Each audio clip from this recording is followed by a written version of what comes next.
There is the story about a little boy who was walking on a hot summer day past a church.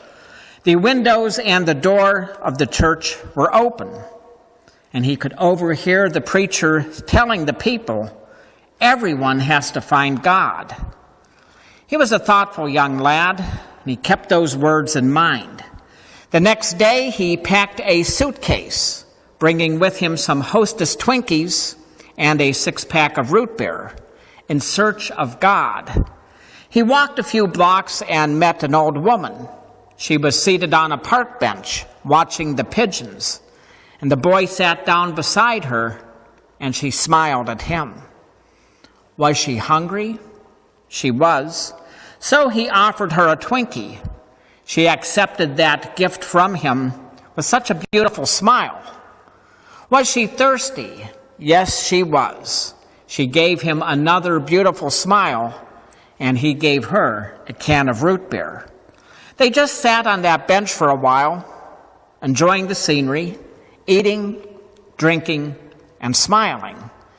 And after a while, the boy decided it was time for him to go home.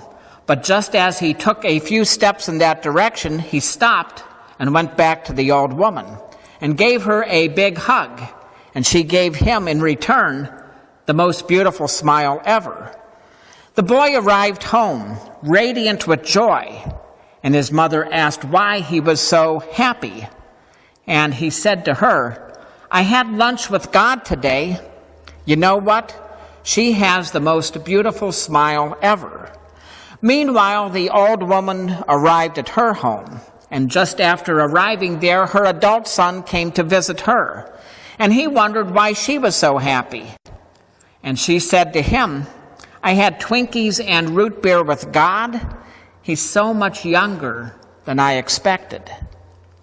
Yes, it's a simple story, but it does remind us of the most essential godly quality of all, love. We hear in the 145th Psalm, "The Lord is gracious and merciful, slow to anger, abounding in love." Where does God dwell?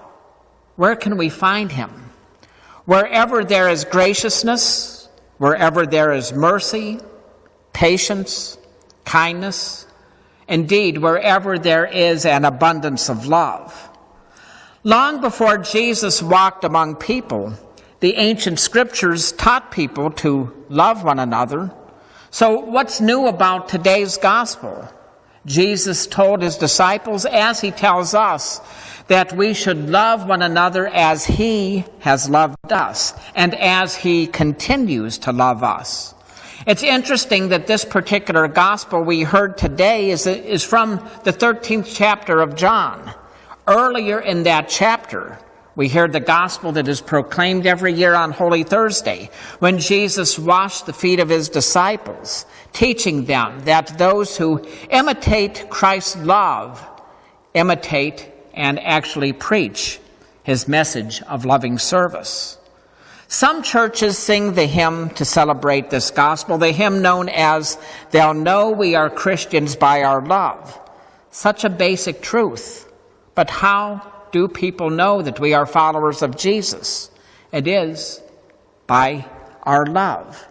How important it is to keep that in mind this coming week. So often, love comes in the form of simply being present to one another, like the story of the boy and that woman sharing time together. St. John of the Cross expresses this in such a beautiful way. He tells us, where there is no love, put love, and you will find love. Where there is no love, put love, and you will find love. Sometimes we lose sight of this message, and in losing sight of the message, we lose sight of love. And when we lose sight of love, we lose sight of God. Yes, everyone needs to find God. And we can be sure that this coming week there will be plenty of opportunities to put love where there is no love. We can also bet that if we put love there, God will be there too.